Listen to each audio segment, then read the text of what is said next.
قرآن آسان ترجمہ اور تفسیر، یعنی آسان با محاورہ ترجمہ اور تفسیر قرآن حکیم کی آیات سے اور صحیح الاسناد احادیث کی روشنی میں انشاءاللہ تعالی۔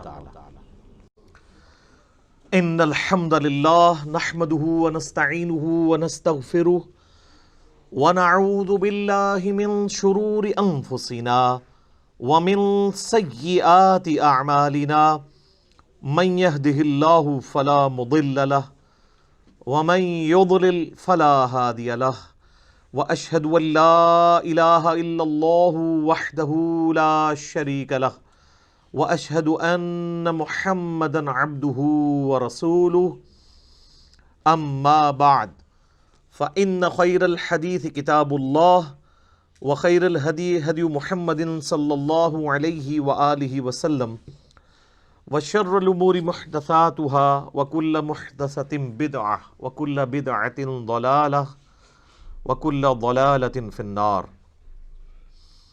أعوذ بالله السميع العليم من الشيطان الرجيم من همزه ونفخه ونفثه بسم الله الرحمن الرحيم رب اشرح لي صدري ويسر لي أمري واحلل عقدة من لساني يفقهوا قولي بسم اللہ الرحمن الرحیم ان اللہ وملائکتہ یصلون علی النبی یا ایہا الذین آمنوا صلوا علیہ وسلموا تسلیما اللہم صل علی محمد وعلی آل محمد کما صلیت علی ابراہیم وعلی آل ابراہیم انک حمید مجید اللہم بارک علی محمد وعلی آل محمد کما بارکت علی ابراہیم وعلی آل ابراہیم انک حمید مجید اللہم ربنا آتنا فی الدنیا حسنۃ وفی الآخرۃ حسنۃ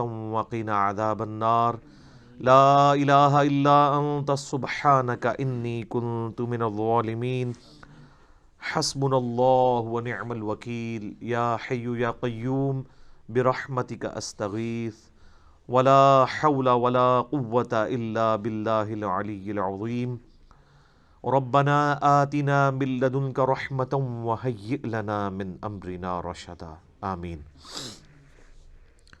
الحمدللہ آج 29 دسمبر 2019 کو سنڈے کے دن قرآن کلاس نمبر 10 میں ہم انشاءاللہ تعالی سورۃ البقرہ کی آیت نمبر 21 سے آنورڈ سٹارٹ لیں گے۔ آج انشاءاللہ ہمارا یہ 2019 کا آخری درس ہوگا، اگلے سنڈے کو 2020 سٹارٹ ہو چکی ہوگی۔ اعوذ باللہ من الشیطان الرجیم بسم اللہ الرحمن الرحیم یا ایہا الناس اعبدوا ربکم الذی خلقکم والذین من قبلکم لعلکم تتقون۔ میرے بھائیو، اس سے پہلے جو 20 آیات گزری ہیں ان میں اللہ تبارک و تعالیٰ نے انسانیت میں جو 3 گروہ ہیں، نمبر 1 اہل ایمان، نمبر 2 وہ لوگ جو جان بوجھ کے کفر اختیار کرتے ہیں، اور نمبر 3 منافقین، ان کا ذکر کیا تھا۔ اب یہ پوری وہ تمہید کے بعد اس رکوع کے اندر آیت نمبر 21 سے آنورڈ آیت نمبر 29 تک یہ مسلسل اب یہ جو 9 آیات ہیں یہ قرآن حکیم کی دعوت ہے اپنے مخاطب کو، کہ قرآن اپنے مخاطب سے کیا چاہتا ہے، اللہ تعالیٰ کی کیا ریکوائرمنٹ ہے، یہ کتاب کس لیے نازل ہوئی ہے، انبیاء کے آنے کا مقصد کیا ہے، اس دنیا کی زندگی کا آخر انجام کیا ہونے والا ہے، یعنی پوری کی پوری جو ایک ڈاکٹرن ہے دین کی، وہ اس ایک رکوع کے اندر 9 آیات کے اندر بڑی زوردار طریقے سے بنیادی جو باتیں جو انسانوں کے علم میں ہوتی ہیں اس کی بنیاد کے اوپر بیان ہوئی ہیں۔ اسی لیے آپ دیکھیں اس کا خطاب، اگرچہ یہ صورت تو مدنی ہے اور مدنی صورتوں کا اسلوب زیادہ تر یا ایھا الذین آمنو کے ساتھ ہوتا ہے، لیکن چونکہ یہ پوری انسانیت کو دعوت دی جا رہی ہے اس لیے ان آیات کا جو سٹارٹ ہے وہ پوری انسانیت کو مخاطب کر کے ہے۔ یا ایھا الناس، اے پوری انسانیت، اے لوگو، اعبدوا ربکم،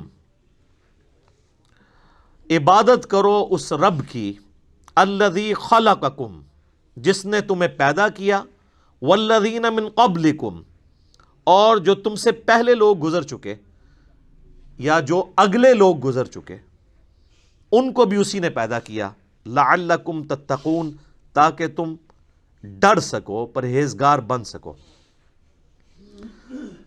سارے انبیاء کی دعوت کا مقصد، ساری الہامی کتابیں نازل ہونے کا ایک ہی مقصد ہے کہ عبادت اس رب کی کرنی ہے۔ اللہ کو ماننا کافی نہیں ہے بلکہ اللہ کی بھی ماننی ہے۔ اسی لیے یہاں یہ بات نہیں آ رہی کہ اس اللہ کو مانو، بلکہ کہا جا رہا ہے اس اللہ کی عبادت بھی کرو، جس طرح سورہ النحل میں آتا ہے نا، آیت نمبر 36 میں، وَلَقَدْ بَعَثْنَا فِي كُلِّ أُمَّةٍ رَسُولًا أَنِ اعْبُدُوا اللَّهَ وَاجْتَنِبُوا الطَّاغُوتَ، اور بے شک ہر امت میں ہم نے کوئی نہ کوئی رسول مبعوث کیا ایک ہی بنیادی دعوت کے ساتھ کہ عبادت کرو اللہ کی، اور اللہ کے جو مخالفت پہ کھڑے ہوئے لوگ ہیں ان کو طاغوت کہا گیا، چاہے وہ جنوں میں سے ہیں یا انسانوں میں سے ہیں، ان کی آپ نے مخالفت کرنی ہے۔ یہ ساری الہامی کتابوں کی دعوت کا خلاصہ، تمام انبیاء کی دعوت کا خلاصہ ایک اللہ کی عبادت ہے۔ عبادت کہتے ہیں ٹوٹل اوبیڈینس کو، یعنی صرف اللہ کو ماننا کافی نہیں بلکہ اللہ کا مکمل تابع فرمان بننا ہے۔ اور اسی کے پیرلل میں ایک ٹرم ہے جو وقت کے پیغمبر کے لیے استعمال کی جاتی ہے، اس کو ہم کہتے ہیں اتباع۔ قل ان کنتم تحبون اللہ فاتبعونی یحببکم اللہ، اے نبی تم فرما دو کہ اگر تم لوگ یہ دعویٰ رکھتے ہو کہ اللہ سے محبت کرتے ہو تو پھر میری یعنی وقت کے پیغمبر کی اتباع کرو، پھر اللہ بھی تم سے محبت کرے گا اور تمہارے گناہوں کو بھی معاف کر دے گا۔ تو اتباع میں بھی صرف پیغمبر کو مانا نہیں جاتا بلکہ پیغمبر کی پیروی بھی اختیار ساتھ کی جاتی ہے۔ تو ان دونوں چیزوں کو آپ سمجھ لیں، عبادت ہے اللہ کی محبت کے ساتھ، اس کو ماننے کے ساتھ اس کی ماننا، اور اتباع رسول ہے رسول اللہ کی محبت صلی اللہ علیہ وآلہ وسلم کے ساتھ آپ صلی اللہ علیہ وآلہ وسلم کی اوبیڈینس، پیروی اختیار کرنا۔ صرف اطاعت نہیں ہے بلکہ محبت کے ساتھ اطاعت ہے۔ اطاعت پلس محبت اللہ کے کیس میں ہو تو عبادت ہے، اور اطاعت پلس محبت رسول اللہ کے کیس میں ہو صلی اللہ علیہ وآلہ وسلم تو یہ اتباع رسول ہے۔ تو اے لوگو عبادت کرو اس رب کی جس نے تمہیں پیدا کیا اور تم سے پہلے جتنے لوگ ہو گزرے ہیں ان کو بھی اسی نے پیدا کیا، تاکہ تم ڈر سکو، پرہیزگاری کی روش اختیار کر سکو، یعنی اللہ کے حضور تمہیں پیش ہونا ہے۔ یہ وہ بنیادی بات ہے جو کسی بھی انسان کو دعوت دینے کے لیے پہلی چیز ہی یہی ہونی چاہیے توحید کے اعتبار سے، کہ اس اللہ کو مانو اور اس اللہ کی مانو جس نے تمہیں پیدا کیا۔ سورہ طور میں بھی آتا ہے نا کہ کیا یہ لوگ بغیر کسی کے بنائے پیدا ہو گئے ہیں یا انہوں نے اپنے آپ کو خود پیدا کیا ہے؟ ہائے ہائے ہائے، دو ہی پاسبلٹیز ہو سکتی ہیں نا، یا انسان اپنا کریٹر خود ہو یا اس کو کسی نے پیدا نہ کیا ہو۔ تو یہ تو کیس کوئی نہیں ہے کہ کسی نے پیدا نہیں کیا۔ اس کی وجہ یہ ہے کہ پیدا ہونا ہماری نگاہوں کے سامنے ہے، ہمارے ماں باپ نے ہمیں پیدا ہوتے ہوئے دیکھا ہے اور ہمارے ماں باپ کو ان کے ماں باپ نے پیدا ہوتے ہوئے دیکھا ہے، تو کریشن تو ہوئی ہوئی ہے۔ تو کیا ہماری پیدائش جو ہے وہ ہمارے ماں باپ ذریعہ ضرور بنے ہیں لیکن ان کو تو نہیں پتا کیسے پیدائش ہوئی ہے؟ وہ اللہ ہی ہے جو پرفیکشن کے ساتھ مخلوقات کو بناتا ہے، ان کو تو بالکل پتہ نہیں ہوتا۔ مخلوق جو پیدا ہو چکی ہے اسے خود اپنے بارے میں نہیں پتا کہ اس کے اندر کیا کچھ چل رہا ہے، سوچ بھی نہیں سکتا۔ آج اگر سائنس ہمیں یہ باتیں ٹروتھ ریویل نہ کرتی اس کائنات کے بڑے بڑے حقائق، تو ہم کبھی امیجن بھی نہیں کر سکتے تھے کہ کتنی یہ کمپلیکس کریشن ہے، کوئی بھی زندہ چیز ہے۔ اس پہ تو گھنٹوں بولا جا سکتا ہے۔ انسان کے جسم میں جو ایک خلیہ ہے نا، اس خلیے کو بنانے کے لیے نیو یارک سٹی جتنی جگہ چاہیے، جتنے سسٹم اس میں اللہ نے رکھ دیے ہیں. اور انسان کے جسم میں یہ ایک خلیہ نہیں ہے، 100 بھی نہیں ہے، 1000 بھی نہیں ہے، لاکھ بھی نہیں ہے، کروڑ بھی نہیں ہے، ارب بھی نہیں ہے، 100 ٹریلین سیلز ہر انسان کے جسم کے اندر موجود ہے. 100 ٹریلین، 1 ٹریلین 1000 ارب کے برابر ہوتا ہے.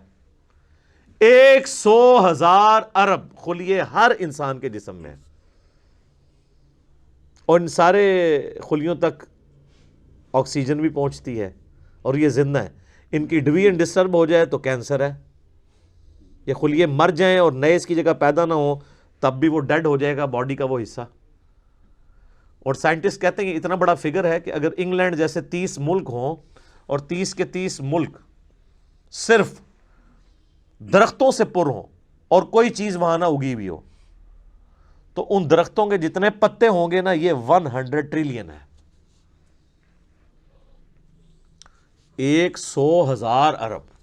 1 ارب نہیں مان، 1 ارب گننے کے لیے آپ کو 25 سے 30 سال چاہیے. 24 گھنٹے بھی اگر آپ گنتے رہیں. کوئی شخص بہت بھی تیز گن لے گا 24 گھنٹے میں تو 86,400 سیکنڈ ہے، تو 1,00,000 دفعہ بھی مشکل سے گن پائے گا وہ. تو 1 ارب اور کدھر پھر 1000 ارب، پھر 100,000 ارب. ان امیجنیبل ہے، کیلکولیٹر فیل ہو جاتے ہیں. تو یہ سارے کے سارے جو خلیے ہیں ان کو کریٹ کیا ہے کریٹر نے. پھر خالی اس طرح کریٹ نہیں کیا، مینیجیبل فارم میں ہے. یہ خلیوں نے کیا خود ڈیسائیڈ کیا تھا کہ ان خلیوں نے مل کے آنکھ بننا ہے، ان خلیوں نے مل کے دل بننا ہے؟ آرگنائز ہوئے نا، اور پھر سارے خلیے آرگنائز ہو کے ایک کامن فنکشن پرفارم کر رہے ہیں. دل کا فنکشن گردے نہیں پرفارم کر سکتے، گردوں کا فنکشن آنکھیں نہیں پرفارم کر سکتی، آنکھوں کا فنکشن جو ہے وہ ہاتھ نہیں پرفارم کر سکتے. انسان کو تو پتہ ہی نہیں اس کے اندر کیا کچھ ہے. تو یہ بنیادی بات ہے کہ اس اللہ کی عبادت کرو جس نے تمہیں پیدا کیا ہے، اور جتنے اگلے بھی گزرے ہیں ان کو بھی اسی نے پیدا کیا ہے. اس سے ڈر جاؤ، اس اللہ سے ڈر جاؤ جس نے تمہیں تمہاری مرضی کے بغیر پیدا کیا ہے. جو تمہیں تمہاری مرضی کے بغیر پیدا کرنے پر قادر ہے وہ تمہارے ساتھ کچھ بھی کرنے پر قادر ہے، اور اگر وہ تمہارے لیے کچھ ڈیسیژن کر لے گا پھر کوئی تمہیں بچا نہیں سکتا. یہ ہے اصل میں اس کا فارم.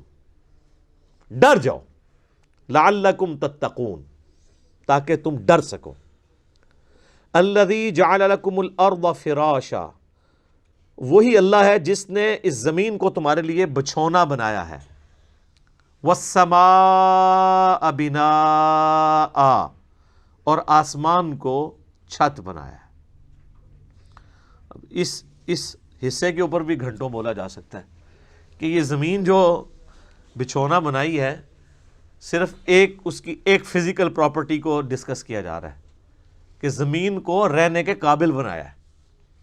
زمین میں ہر سیکنڈ میں 2 زلزلے آتے ہیں، ہر سیکنڈ میں، لیکن ان کا ایمپلیٹیوڈ جو ہے وہ بہت کم ہوتا ہے. اگر وہ بڑھ جائے تو زمین تباہ و برباد ہو جائے. اتنے زلزلوں والی زمین کو رہنے کے قابل بنایا ہے، اسے کنٹرول کیا، اور اس اعتبار سے بھی رہنے کے قابل بنایا ہے کہ وہاں پر ہر مخلوق کے لیے اس کی زندگی کا سامان رکھتی ہے. اور جو سب سے ضروری سامان تھا زندگی کے لیے وہ بالکل فری رکھا ہوا ہے. کون سی چیز؟ آکسیجن. پانی تو پھر بھی بندہ کچھ گھنٹے کچھ دن بھی نکال سکتا ہے، آکسیجن 1.5-2 منٹ سے زیادہ کوئی نہیں نکال سکتا. بالکل فری رکھا ہے. اور اس آکسیجن کی جو مقدار ہے اسے کنٹرول کیا ہوا ہے فضا کے اندر. ہائیڈروجن سے یا نائٹروجن سے وہ بڑھ جائے تب بھی ہماری ایگزسٹنس نہیں ہے، کم ہو جائے تب بھی ایگزسٹنس نہیں ہے. اور یہ تو صرف ایک فائن ٹیوننگ ہے، اس طرح کی ملینز آف فائن ٹیوننگز روئے ارض پہ ہیں. اسی لیے سائنٹسٹ کہتے ہیں کہ یہ میریکل پلانٹ بنایا گیا ہے اس قابل کہ یہاں پہ زندگی رہے.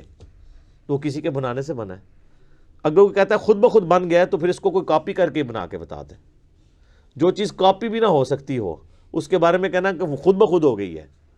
تو اس سے بڑی تو بے وقوفانہ سٹیٹمنٹ ہی نہیں ہو سکتی. جو کام کرنے سے نہ ہو سکے وہ خود بخود کیسے ہو سکتا ہے؟ خود بخود تو وہ کام ہو سکتا ہے نا کہ جو یعنی کرنے سے ہو بھی جائے.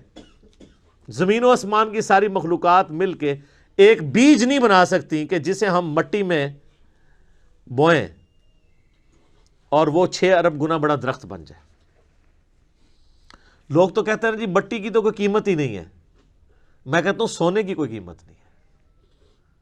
سونے میں بیج ڈالا جائے تو وہ درخت نہیں بن سکتا. اگر مٹی دنیا پہ نہ ہو تو سونے کو چاٹنا ہے کسی نے, اور سونا نہ ہو تو پھر بھی دنیا چلتی رہے گی. یہ مٹی جو اللہ نے رکھی ہے دیکھنے کو حقیر چیز ہے, لیکن اس میں ہم بیج بوتے ہیں, اور سر وہ بیج جب نکلتا ہے اور درخت بنتا ہے, اس درخت کا سائز, اس کے پھولوں کے لگنے کی ٹائمنگ, اس کا پھل میں کنورٹ ہونا, پھلوں کے پکنے کی ٹائمنگ, پتوں کی شیپس, ان کے سائز, پھر ایک ایک پتے تک پانی کا پہنچنا زمین سے, یہ تو انسان پریشان ہو جاتا ہے. ایک درخت تو بہت بڑی بات ہے, ایک بیج نہیں کوئی بنا سکتا, اور کوئی یہ کہ خود بخود بن گیا. تو اس سے بڑی بیوقوفی کسی کی کیا ہو سکتی ہے؟ دنیا کا کوئی بیوقوف انسان بھی ایک بال پوائنٹ کے لیے ماننے کے لیے تیار نہیں خود بخود بن جائے, کیونکہ یہ ایک مینیجیبل چیز ہے, الٹپ نہیں ہے, ایٹ رینڈم نہیں ہے. تو زمین کو اس نے تمہارے لیے بچھونا بنایا ہے, وَالسَّمَاءَ بِنَاءً, اور آسمان کو چھت بنایا ہے. اب یہ متشابہات میں سے ہیں, یعنی آسمان کے بارے میں جو اب ہمیں اس ماڈرن سائنس کی وجہ سے ٹروتھ ریویل ہو رہے ہیں وہ تو بڑے حیران کن ہیں. یعنی آسمان کی جو لیئرز ہیں, آسمان تک پہنچنے کے لیے جو اللہ تعالیٰ نے لیئرز رکھی ہوئی ہیں, ان کے لیے بھی آسمان کا لفظ استعمال ہو سکتا ہے. اسٹریٹوسفیئر ہے, پھر ٹروپوسفیئر ہے, پھر اوزون کی لیئر ہے. یعنی سورج سے ملینز آف ایمپلیٹیوڈ کی مختلف ریز دنیا میں آتی ہیں, لیکن زمین کی جو ہماری رہنے کی سطح ہے اس میں سے چند ایک پہنچتی ہیں. 99.99% یہ آسمان کی جو لیئرز ہیں اس کی وجہ سے ریپیل ہو جاتی ہیں, کچھ ارتھ میگنیٹک فیلڈ کی وجہ سے ریپیل ہو جاتی ہیں, ورنہ وہ ہارمفل ریز نیچے آ جائیں تو بیماریاں. یہ جو کہتے ہیں اوزون لیئر کے اوپر ایک شگاف ہے, اس کی وجہ سے سکن کینسر کا خدشہ ہے ان علاقوں میں جہاں پہ وہ ڈائریکٹ ریز آتی ہیں. تو یہ آسمان کو ایک بڑی مضبوط چھت بنایا ہے اللہ تعالیٰ نے. آسمان حفاظت کا ذریعہ ہے. یہ اللہ کی قدرتیں ہیں جی, اس پہ کتنی دیر بولا جائے. میرے اس پہ کئی ایک لیکچرز ہیں, وہ آپ دیکھ لیں, ورنہ تو ٹاپک بدل جائے گا. وَأَنزَلَ مِنَ السَّمَاءِ مَاءً, اور آسمان سے اس نے پانی کو نازل کیا. فَأَخْرَجَ بِهِ مِنَ الثَّمَرَاتِ, پھر اس کے ذریعے پھل اگائے تمہارے لیے, رِزْقًا لَكُمْ, تمہارے رزق کے طور پہ. اچھا یہ ساری باتیں بنیادی ہیں, کوئی دنیا کا انسان نہیں ہے جو کہ یہ چیزیں میری آبزرویشن میں نہیں ہیں. قرآن چونکہ پوری انسانیت کے لیے, لہٰذا اس میں بالکل ڈیٹم لیول کی بنیادی باتیں ڈسکس ہوں گی جو ہر بندے کے ایکسپیرینس میں, نالج میں ہوں. یہ جتنی باتیں آ رہی ہیں کہ تمہیں اللہ نے پیدا کیا, تم سے اگلوں کو پیدا کیا, سب کے ایکسپیرینس میں. اللہ تعالیٰ نے زمین کو رہنے کے قابل بنایا ہے, آسمان کسی انسان نے بنائی ہے, انسان تو ہمیشہ سے آبزرو بھی کر رہا ہے اسے. انسان تو صرف ڈسکوری کرتا ہے, اور انوینٹ بھی جو کرتا ہے وہ بھی کریشن ایکس نہیلو نہیں کرتا, عدم محض سے وجود نہیں دیتا, بلکہ اللہ کی تخلیقات کو یوز کر کے کرتا ہے. اگر وہ یہ ٹیبل لکڑی کا بنا رہا ہے تو لکڑی اس نے نہیں بنائی ہے, لکڑی نیچر سے ہی آئی ہوئی ہے. کریشن ایکس نہیلو نہیں ہے, لیکن اللہ تعالیٰ بدیع السماوات والارض ہے. زمین و آسمان کو بغیر نمونے کے, کوئی چیز نہیں تھی تو پیدا کی ہے. انسان جو خالق ہے وہ اللہ کی تخلیق میں سے خلق کرتا ہے, لیکن انسان بدیع نہیں ہے, البدیع نہیں اسے کہہ سکتے آپ, بغیر نمونے کے چیزوں کو پیدا کرنے والا. تو آسمان کے ذریعے پانی ہم دیکھتے ہیں, اس کے ذریعے زمین سے رزق نکالتا ہے تمہارے لیے. اس میں کیا قیامت مضمر ہے. رزق نکالنا بھی کافی نہیں تھا اگر اس رزق کی کمپیٹیبلٹی ہمارے ساتھ نہ ہوتی۔ آپ شیر کے سامنے تازہ ترکاری لا کے ڈال دیں، بہترین سے بہترین سبزی بھی، وہ دیکھنا بھی گوارا نہیں کرے گا، کیونکہ اس کی جبلت نہیں ہے، اس کے لیے وہ رزق نہیں ہے۔ اور بکری کے سامنے فریش قیمہ لا کے ڈال دیں آپ، اس کے لیے کوئی اٹریکشن نہیں ہے۔ تو صرف رزق تمہارے لیے رزق، یعنی رزق بھی پیدا کیا اور اس رزق کو کمپیٹیبل بھی بنایا۔ اور یہ رزق میں تو میں صرف کھانا پینے ڈسکس کر رہا ہوں، ورنہ تو ہر نعمت ہی رزق ہے۔ سب سے اہم ترین رزق آکسیجن ہے جو ہم انہیل کرتے ہیں، جس کے بغیر ہم 1.5-2 منٹ سے زیادہ زندہ ہی نہیں رہ سکتے، وہ سب کے لیے فری رکھتی ہے اللہ نے۔ کوئی اس کے اوپر ٹیکس نہیں ہے، کوئی آپ کو خریدنا نہیں پڑے گا، یہ آپ کے لیے فری ہے۔ تو جس اللہ نے یہ ساری نعمتیں دی ہیں، اس نے زمین کو رہنے کے قابل بنایا، آسمان کو تمہارے لیے مضبوط چھت بنایا تمہاری پروٹیکشن کے لیے، آسمان سے پانی نازل فرما کے زمین میں سے نباتات اگائے، اس کے ذریعے تمہارا یہ فوڈ سائیکل چلتا ہے سارے کا سارا۔ سب کچھ زمین سے ہی آ رہا ہے، چاہے وہ جانوروں کی خوراک ہو، چاہے پودوں کی خوراک ہو، چاہے ہماری خوراک ہو۔ زمین مر جائے تو ساری مخلوقات مر جائے۔ تو اللہ تعالیٰ فرماتا ہے جس نے یہ سب کچھ کیا ہے، فَلَا تَجْعَلُوا لِلَّهِ أَنْدَادًا وَأَنْتُمْ تَعْلَمُونَ، پھر اللہ کے ساتھ کوئی مد مقابل نہ ٹھہراؤ اور تم جانتے تو ہو، تم جانتے تو ہو کہ یہ کوالٹیز کسی اور کی ہے ہی نہیں ہے۔ یہ توحید تو تمہارے اندر موجود ہے کہ اللہ کے مد مقابل کوئی نہیں ٹھہرایا جا سکتا۔ مجھے بتائیں، قرآن اسٹارٹ میں جو توحید بیان ہوئی ہے، اس توحید کو پڑھ لینے کے بعد کوئی کسی بابے کو پکارے گا؟ کسی مرے ہوئے شخص کو پکارے گا؟ کسی زندہ شخص سے وہ چیزیں ڈیمانڈ کرے گا جس کا وہ اہل ہی نہیں ہے؟ امپاسبل ہے۔ کتنی بنیادی بات ہے، بس یہ ساری نعمتوں کے عوض میں تم سے ایک بات مانگ رہا ہوں، فَلَا تَجْعَلُوا لِلَّهِ أَنْدَادًا، پس مت بناؤ اللہ کے ساتھ کسی اور کو مد مقابل ند کے طور پہ، وَأَنْتُمْ تَعْلَمُونَ، اور تم جانتے تو ہو کہ کوئی ہے ہی نہیں ایسا کہ جسے بنایا جائے مد مقابل۔ کون ہو سکتا ہے؟ یہی ند کا لفظ ہے جو حدیث کے اندر آیا ہے، جو الادب المفرد میں صحیح سند کے ساتھ ہے، اور مسند امام احمد میں بھی ہے۔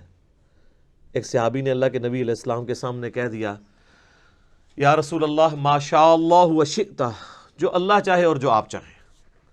آپ فرمایا اجعلتنی للہ ندا، یہ وہی الفاظ ہے، کیا تو نے مجھے اللہ کے مد مقابل کھڑا کر دیا؟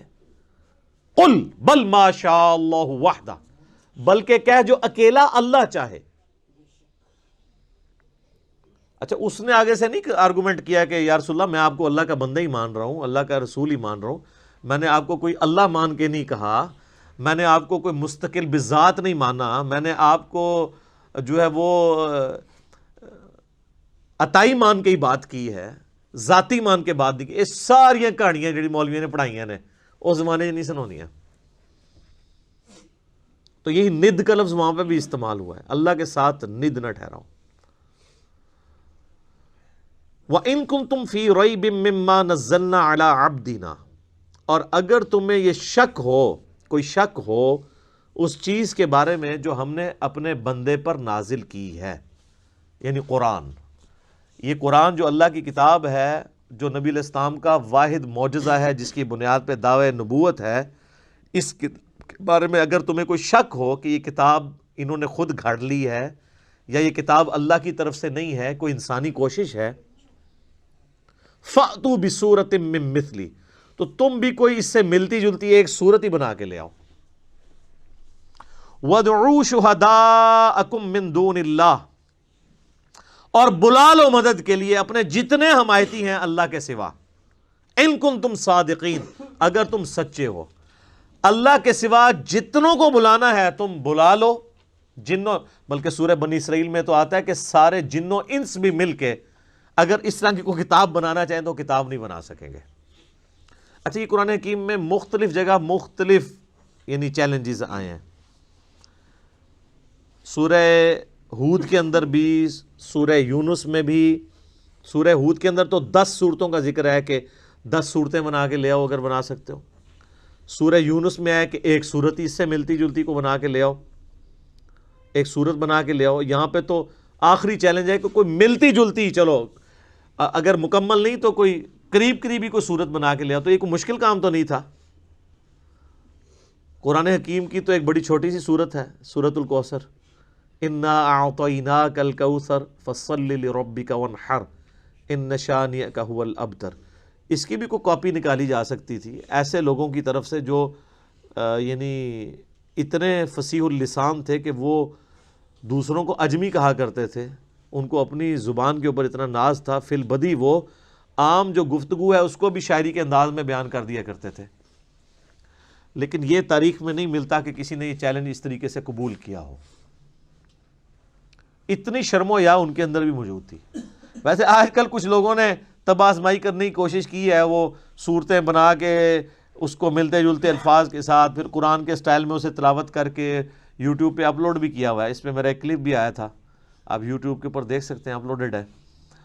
قرآن سے ملتی جلتی جو صورتیں ہیں اس کے حوالے سے. تو میں نے بتایا تھا اس طریقے سے نہیں ہے یہ، جو اس کی ججمنٹ جو ہے وہ عربی لنگوسٹک کے لوگ کریں گے.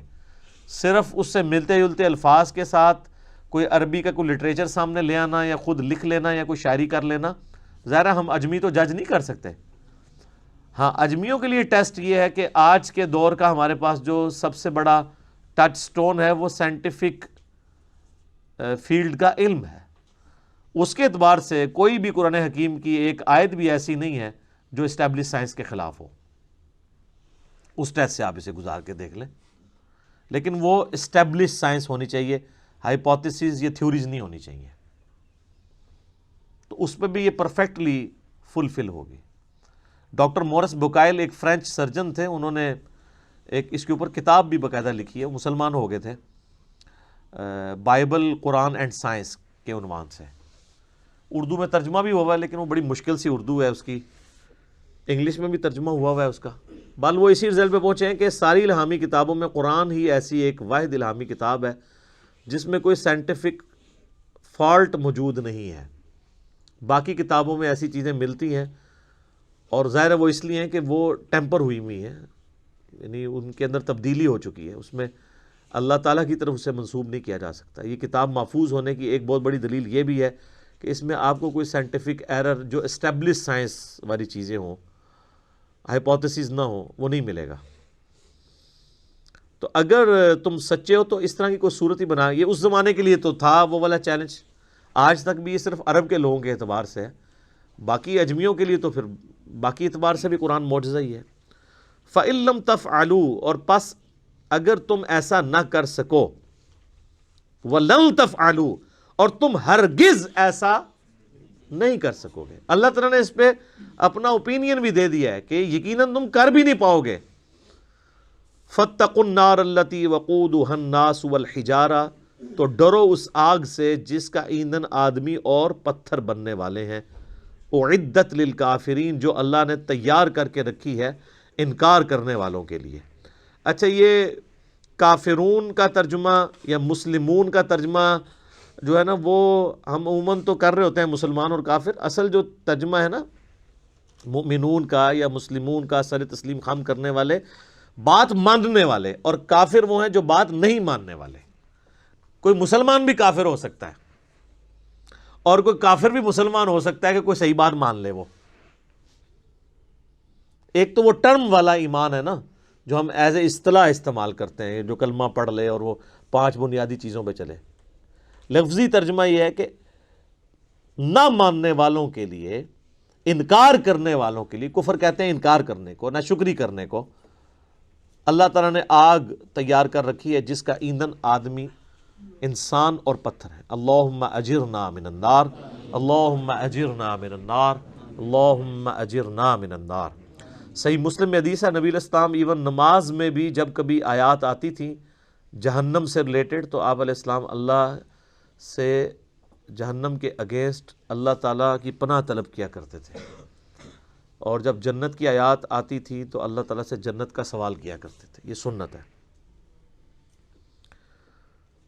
اچھا یہ جو آیا کہ پتھر بھی ایندھن بنیں گے، تو یہ پتھر کو کوئی عذاب نہیں ہو رہا ہوگا، بلکہ ان کی حسرت میں اضافے کے لیے ہوگا۔ اس کا ڈیٹیل ذکر سورۃ الانبیاء میں آئے گا۔ اللہ تعالیٰ فرماتا ہے کہ ہم کافروں کو بھی اور جن معبودوں کو یہ پوج رہے ہیں ان کو بھی دوزخ میں ڈالیں گے، اور پھر اللہ تعالیٰ فرماتا ہے کہ اگر یہ ان کے معبود ہوتے تو دوزخ میں ان کے ساتھ تو نہ ہوتے۔ پھر کافروں نے اس کا بھی ٹھٹھا کیا، انہوں نے کہا اچھا اس کا تو مطلب ہے پھر عیسیٰ ابن مریم کو بھی دوزخ میں ڈالا جائے گا، کیونکہ عیسیٰ ابن مریم کی بھی لوگوں نے پوجا کی ہے۔ پھر اللہ تعالیٰ نے اس کا بھی جواب دیا، ریپلائی ٹو کے بغیر کام چلتا نہیں ہے نا، وسوسے اتنے ہیں، ریپلائی ٹو کے کلپ تو بنے گے۔ وہ پھر سورہ الزخرف میں آیا، اللہ تعالیٰ نے یہ عیسیٰ کی مثال جو تم سے بیان کی ہے نا انہوں نے، تو یہ صرف جو ہے نا وہ حجت بازی کے لیے، پتہ ان کو بھی ہے کہ عیسیٰ ابن مریم کو دوزخ میں جائیں گے، وہ تو خود امام الموحدین تھے اپنے وقت میں، توحید کے دائی تھے۔ قصور تو ان لوگوں کا ہے جنہوں نے عیسیٰ ابن مریم کے بارے میں ڈیوینٹی کلیم کی ہے، نہ کہ عیسیٰ ابن مریم۔ پھر انہوں نے کہا وہ تو ہمارے بندے خاص ہیں اور وہ تو قیامت کی نشانی میں سے ہیں۔ تو یہ جو بت، وہ پتھر جن کے بت تراشے گئے، ان کو اللہ تعالیٰ دوزخ میں اس لیے ڈالے گا تاکہ کافروں کی حسرت میں اضافہ ہو کہ یار ان کو ہم پوجتے رہے، یہ بھی ہمارے ساتھ ہیں۔ اس کا یہ مطلب نہیں ہے کہ وہ ان پتھروں کو عذاب ہو رہا ہوگا، بلکہ وہ پتھر تو الٹا ان کے لیے خود عذاب بن جائیں گے، کیونکہ جب پتھر گرم ہوں گے تو وہ تو گرمائش زیادہ فیل ہوگی۔ پتھر بھی لوگ گرم کر کے ان سے بھی ہیٹ حاصل کرتے ہیں نا، وہ تو ان کے لیے ہوگا۔ اب دوزخ کے اوپر 19 فرشتے ہیں، تو فرشتوں کو عذاب تو نہیں ہو رہا ہوگا، وہ تو مامور ہیں دوزخیوں کو مارنے پیٹنے کے لیے۔ اللہ تعالیٰ تو اس بات پہ قادر ہے کہ ایک ہی فریم آف ریفرنس میں مختلف لوگوں کے اوپر مختلف حالت طاری کر دے۔ یہ تو ہم نے دنیا میں ایکسپیرینس کیا ہے۔ آپ میں سے اگر کسی کو ملیریا ہوا ہو سخت گرمیوں میں، تو اسے تو 2 رضائیاں بھی اڑا دی جائیں تو اس کی ٹھنڈ نہیں ختم ہوتی،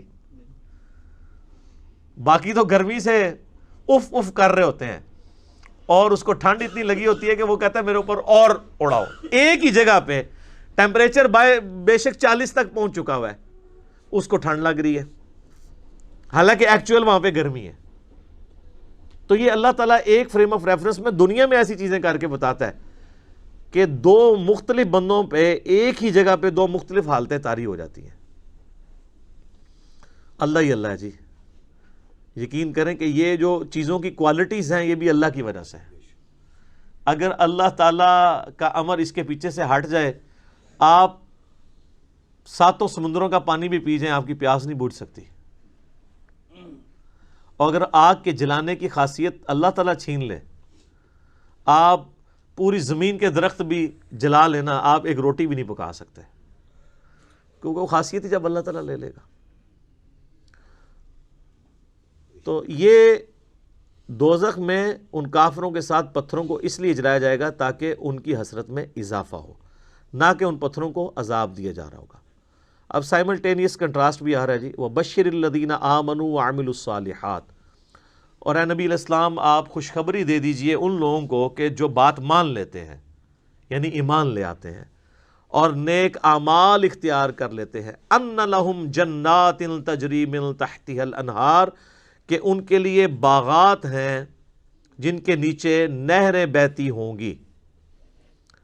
کلما رزقوا، جب کبھی بھی انہیں رزق دیا جائے گا اس جنت میں، منہا ان باغوں میں سے، من ثمرۃ الرزق، کوئی پھل رزق کی شکل میں ان کو جب پیش کیا جائے گا، اہل جنت کو جنت میں جب کوئی فروٹ دیا جائے گا، قالوا ھذا الذی رزقنا من قبل، وہ کہیں گے یہ تو وہی ہے جو ہمیں اس سے پہلے دنیا میں بھی دیا جاتا تھا۔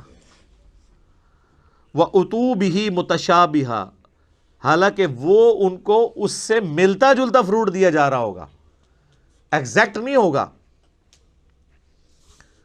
ملتا جلتا اس لیے دیا جائے گا کہ انسان کی ایک نیچر ہے۔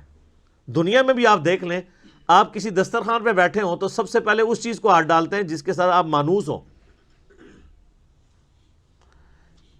آپ کسی ولیمے پہ بھی جاتے ہیں تو آپ کے سامنے کوئی ایسی عجیب و غریب ڈش آ جائے تو آپ اس کے رسک نہیں لیتے کھانے کا، کہ پتہ نہیں کیا ذائقہ ہو، الٹا پلیٹ بھر کے بیٹھ جاؤں اور اس دوران جو میں نے کھانا تھا وہ ختم ہی ہو جائے، یہ بھی چانس ہوتا ہے نا. تو انسان مانوس اس چیز کے ساتھ ہوتا ہے جو پہلے اس نے اس کو ایکسپیرینس کیا ہو. یہ اللہ تعالیٰ نے انسان کی نیچر رکھی ہے. تو جنت میں بھی ابتدائی مہمان نوازی کے طور پہ جنتیوں کو وہ رزق دیا جائے گا جو دنیا میں وہ ایکسپیرینس کر چکے ہیں. آم، کیلا، انار، سیب، جو ہمارے ایکسپیرینس میں. اب دیکھنے میں تو وہ فروٹ دیکھنے میں تو ویسا ہی ہوگا، تو وہ کھانے سے پہلے یہ بات کریں گے کہ تو یہ وہی چیز ہے، ایتھے بھی آ کے وہی کچھ. لیکن نظر آئے گا کہ ان کے اس کی طرح کا ہوگا لیکن ویسا نہیں ہوگا. اب انور اٹور کا ذائقہ اور ایک دیسی آم کا ذائقہ برابر ہو سکتا ہے؟ دیکھنے میں تو دونوں ایک جتنے ہوتے ہیں، شکل و صورت بھی ملتی جلتی ہوتی ہے، لیکن زمین آسمان کا فرق ہے ٹیسٹ میں. اسی طریقے سے چونسے کا ٹیسٹ ہو یا کسی دوسرے آم کا، وہ برابر نہیں ہو سکتا. تو یہ تو دنیا میں ہی اللہ نے اتنا فرق رکھا ہوا ہے، تو آخرت میں جو آم دیا جائے گا وہ دنیا والا آم نہیں ہوگا. ہاں شکل و صورت میں ضرور ملتا جلتا ہوگا، لیکن اس آم کی تو کیا بات ہے. اللہ تعالیٰ جنت میں ہمیں اپنے محبوب صلی اللہ علیہ وآلہ وسلم کا پڑوس نصیب فرمائے، آمین.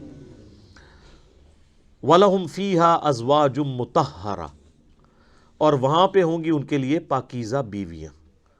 پاکیزہ بیویاں دنیا کی بیویاں بھی اور جنتی حوریں بھی، وہ آگے چل کے ذکر آ جائے گا اس حوالے سے. اچھا، جنت میں جتنی بھی نعمتیں ہیں نا،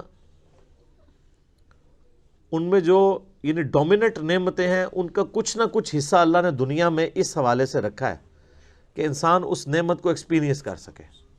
لیکن وہ زمین آسمان کا فرق ہے، لیکن کسی درجے میں ایکسپیرینس کروایا گیا، اور ایکسپیرینس کروایا گیا ہے تو تبھی ان چیزوں میں اٹریکشن ہے.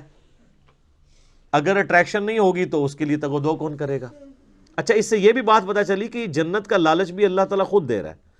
لہذا یہ جو ڈاکٹرین مشہور کی گئی ہے کہ ہمیں دوزخ کے ڈر کی وجہ سے یا جنت کی لالچ میں عبادت نہیں کرنی چاہیے، اللہ کے لیے کرنی چاہیے، تو یہ بالکل جعلی ڈاکٹرین ہے.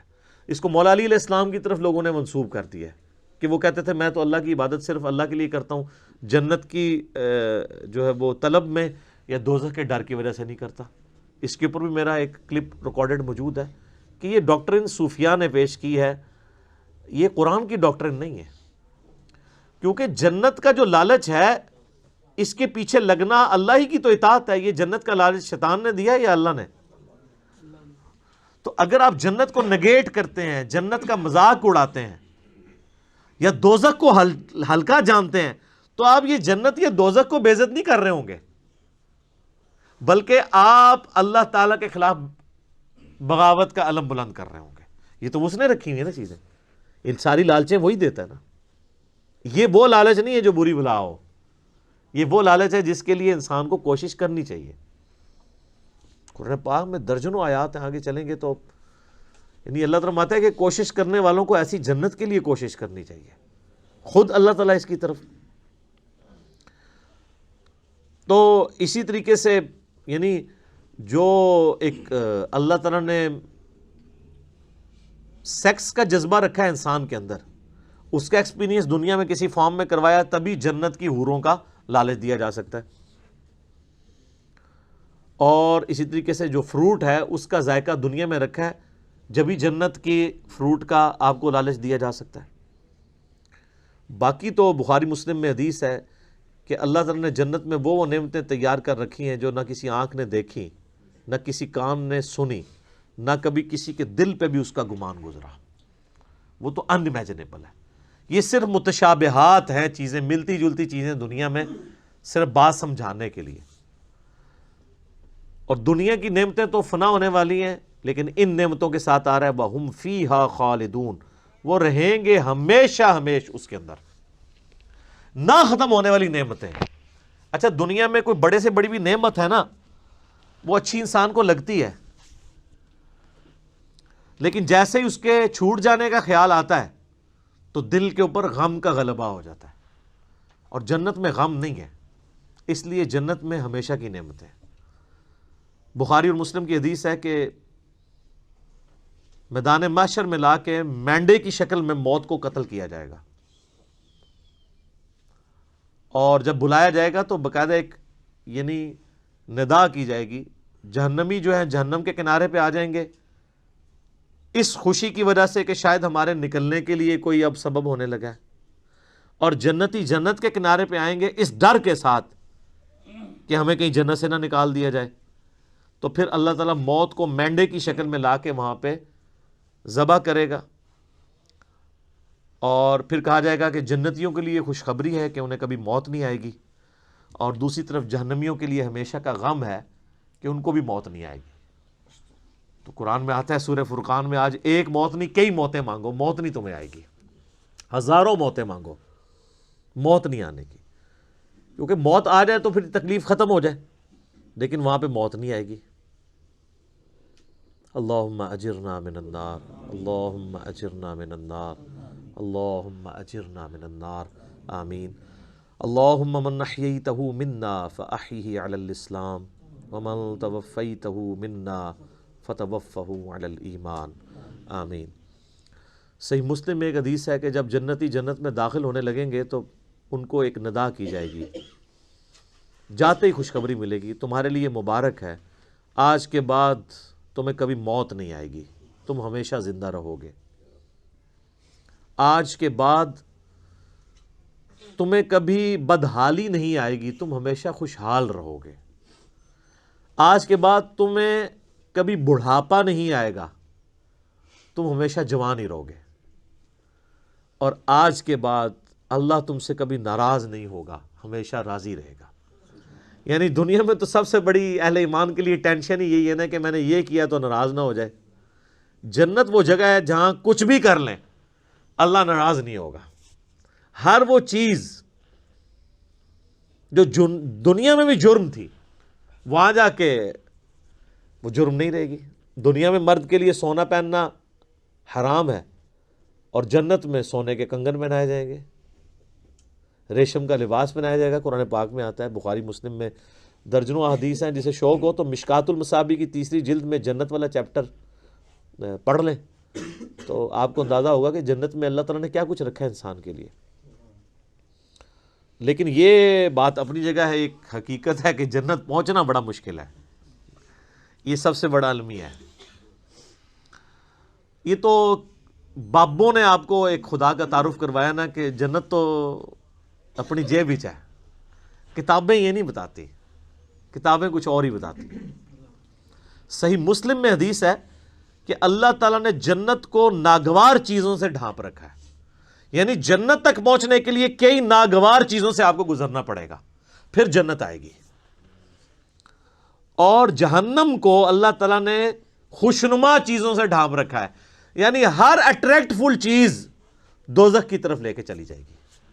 ناگواری تو ہے نا, یعنی روزانہ 5 وقت نماز پڑھنا دنیاوی طور پہ ایک تردد تو ہے, سردیوں میں وضو کرنا ایک تردد تو ہے, گرمیوں کے روزے رکھنا ایک تردد تو ہے, حلال اور حرام کا فرق کرنا ایک تردد تو ہے.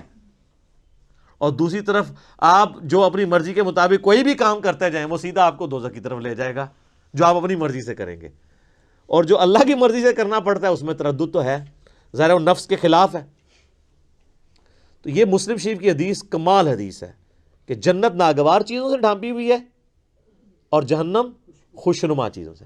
اس کی ایکسپلینیشن جامع ترمذی میں, سنن ابی داؤد میں, سنن نسائی اور ابن ماجہ میں ہے کہ جب اللہ تعالیٰ نے جنت کو پیدا کیا تو حضرت جبرائیل علیہ السلام سے کہا کہ جائیں جنت کو جا کے وزٹ کریں کہ میں نے کیسی رہنے کی جگہ بنائی ہے. جب حضرت جبرائیل علیہ السلام جنت گئے اور اس کی خوبصورتی دیکھی تو اللہ تعالیٰ نے کہا کہ جبرائیل کیسا پایا جنت کو؟ انہوں نے کہا اللہ تیری عزت کی قسم کوئی بندہ ایسا نہیں ہوگا جو اس میں جانے کے لیے جان دھڑ کی بازی نہ لگا دے, کیا زبردست جگہ تو نے بنائی ہے. اللہ نے فرمایا اچھا. اللہ تعالیٰ نے جنت کو ناگوار چیزوں سے ڈھانپ دیا, جو مسلم شریف کی حدیث ہے, اور کہا اب جا کے ذرا جنت کو دیکھو. جب وہ دیکھ کے آئے تو انہوں نے کہا تیری عزت کی قسم مجھے نہیں لگتا کوئی بندہ جنت میں جانے میں کامیاب ہوگا, اتنا مشکل ہے. سر یہ ہے کتابوں کا خدا.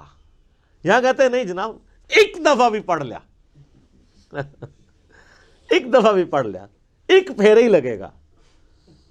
اور سورہ فرقان میں اللہ تعالیٰ فرماتا ہے کہ جہنم ہمیشہ رہنے کے لیے بھی بری جگہ ہے اور ایک لمحے کے لیے رہنے کے لیے بھی بری جگہ ہے. آپ لاکھ کہتے رہیں کہ پھیرا لگے گا.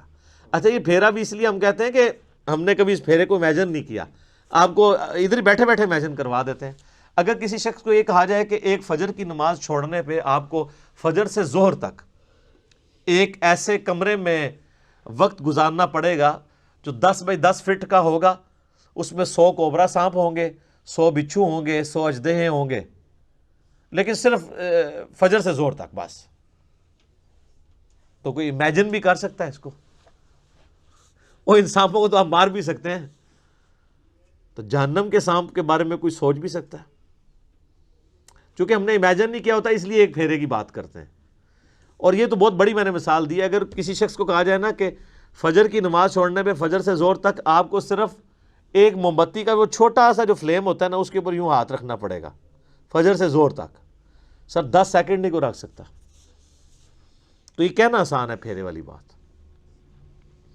اچھا وہ جو ترمذی ابو داؤد نسائی ابن ماجہ کی حدیث ہے نا, اس میں آگے آتا ہے کہ پھر اللہ تعالیٰ نے حضرت جبرائیل سے کہا کہ جہنم جب پیدا کی, فرمایا جہنم کو جا کے دیکھو. جہنم دیکھ کے آئے, انہوں نے کہا اللہ تیری عزت کی قسم مجھے نہیں لگتا کوئی بندہ کوشش کرے گا کہ کوئی بھی ایسا عمل کرے کہ دوزخ میں جا کے گرے, یہ تو جگہ ہی ایسی تو نے بنا دی ہے. اللہ تعالیٰ نے پھر دوزخ کو, جہنم کو خوشنما چیزوں سے جب ڈھانپ دیا نا, جو مسلم شریف والی حدیث ہے, میں اسی کی ایکسپلینیشن آپ کو دوسری حدیث سے کر رہا ہوں. یہ سر کتابوں کا دین ہے, بابوں کا نہیں ہے. تو حضرت جبرائیل علیہ السلام جب گئے واپس آئے, کہا ہے اللہ تیری عزت کی قسم مجھے نہیں لگتا کوئی بندہ جہنم میں جانے سے بچ سکے گا, اتنا خوشنما تو نے بنا دیا, یہ تو سارے ہی جائیں گے جہنم میں. اور سب نظر بھی آ رہا ہے, نظر بھی آ رہا ہے, کیا دیندار کیا بے دین, کیا مسلمان کیا کافر, آپ کو بغاوت دیکھیں عروج پہ نظر آتی ہے. اور جو آپ کو دیندار نظر بھی آ رہے ہیں یہ بھی اللہ نے پردے رکھے ہوئے ہیں. کچھ کے پردے تو ہمارے جیسے لوگوں کے سامنے کھل بھی جاتے ہیں اور ہم آپ کو کھول کھول کے بتاتے ہیں, پھر بھی نہیں آپ کا دماغ کھلا تو آخرت میں تو کھل ہی جانا ہے, اوہ یہ کیا ہوا. نہیں, بڑا سینسٹیو ایشو ہے میرے بھائی. تو یہ اللہ تعالیٰ نے جہنم اور دوزخ کا جو معاملہ رکھا ہے, یہ اگر یہ چیزیں نہ ہوتی تو کوئی بھی شخص اللہ تعالیٰ کو رسپانس نہ کرتا. میرا یوٹیوب پہ کلپ بھی ہے, خدا انسان کی ضرورت کیوں ہے. خدا انسان کی ضرورت ہے ہی اس لیے کہ انسان مر جاتا ہے. اگر انسان نے مرنا نہ ہو اور انسان کے اوپر کوئی مشکل وقت نہ آنا ہو, انسان کی ضرورت اللہ کبھی رہتا ہی نہیں ہے.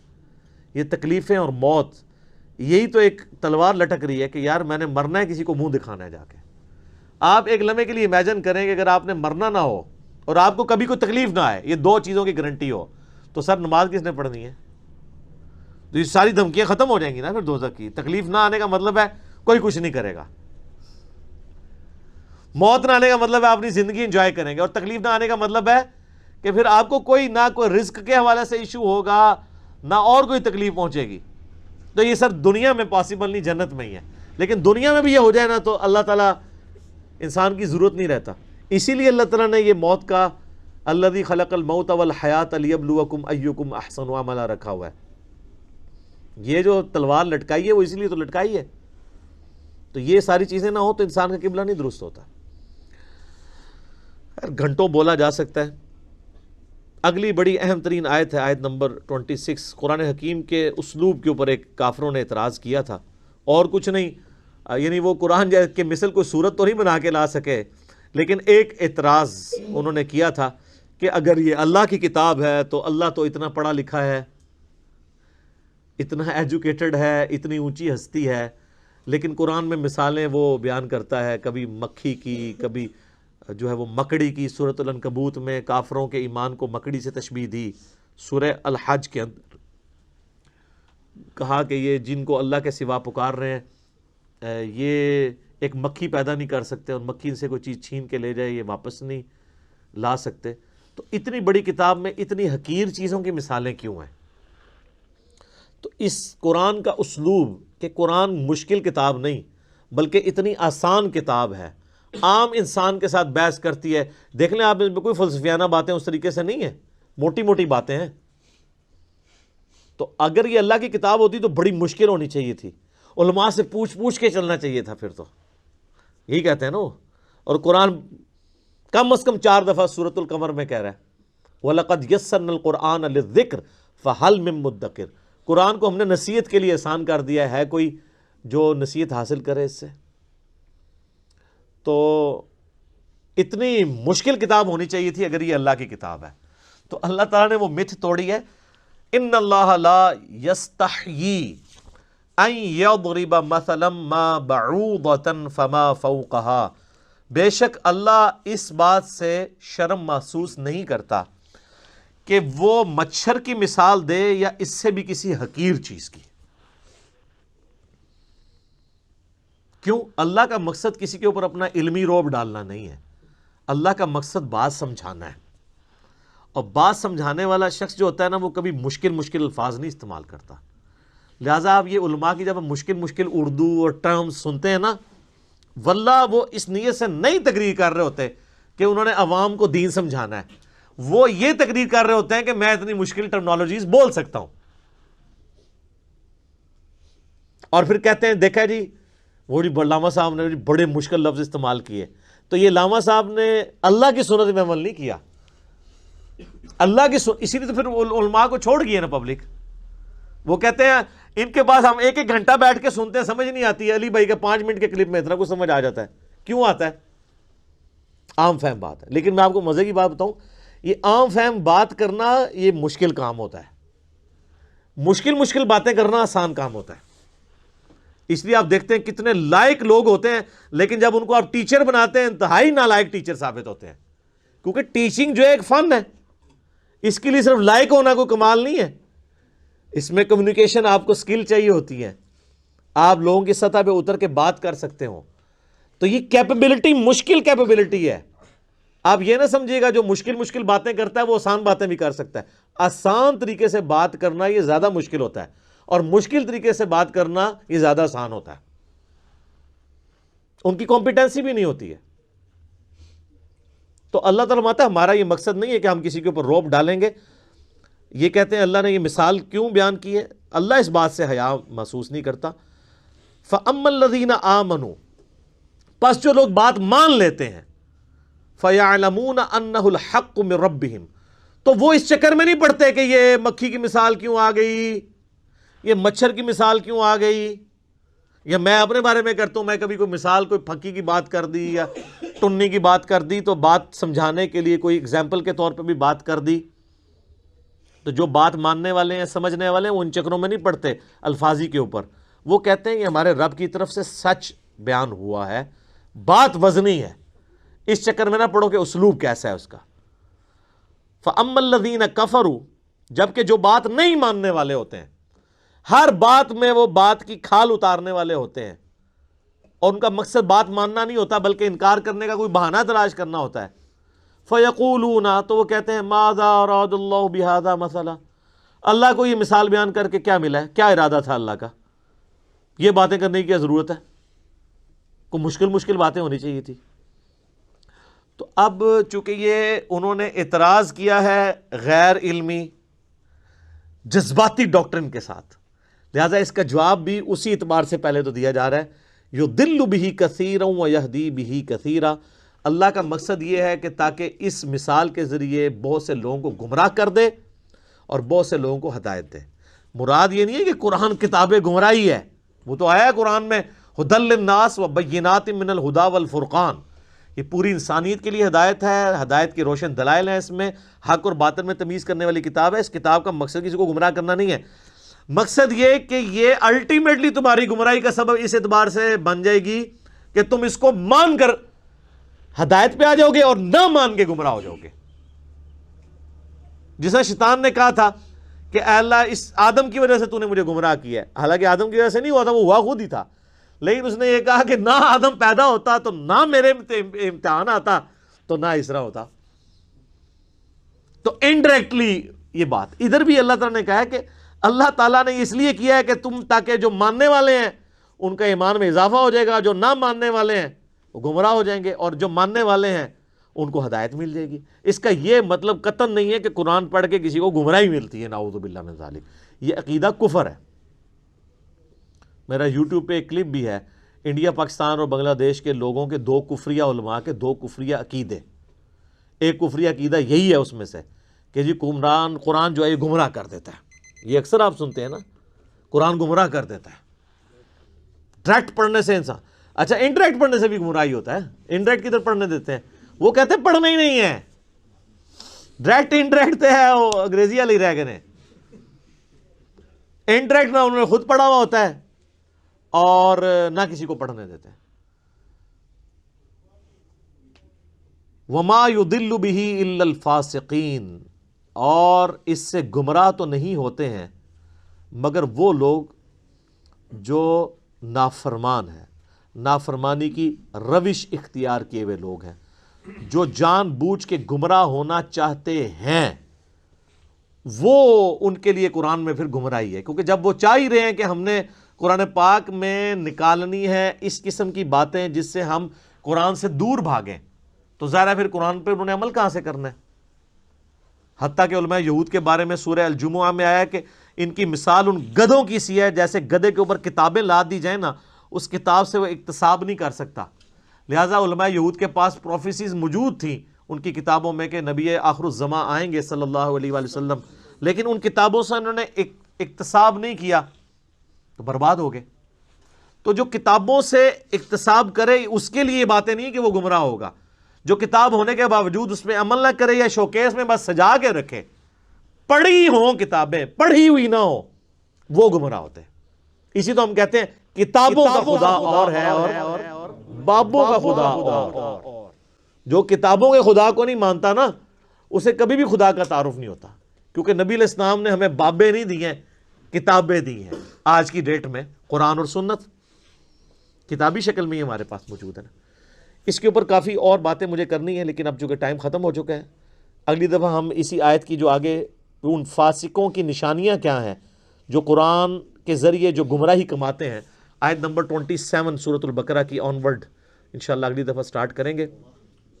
صلاۃ بر محمد وآل محمد، اللہم صلی علی محمد وعلی آل محمد کما صلیت علی ابراہیم وعلی آل ابراہیم انک حمید مجید، اللہم بارک علی محمد وعلی آل محمد کما بارکت علی ابراہیم وعلی آل ابراہیم انک حمید مجید۔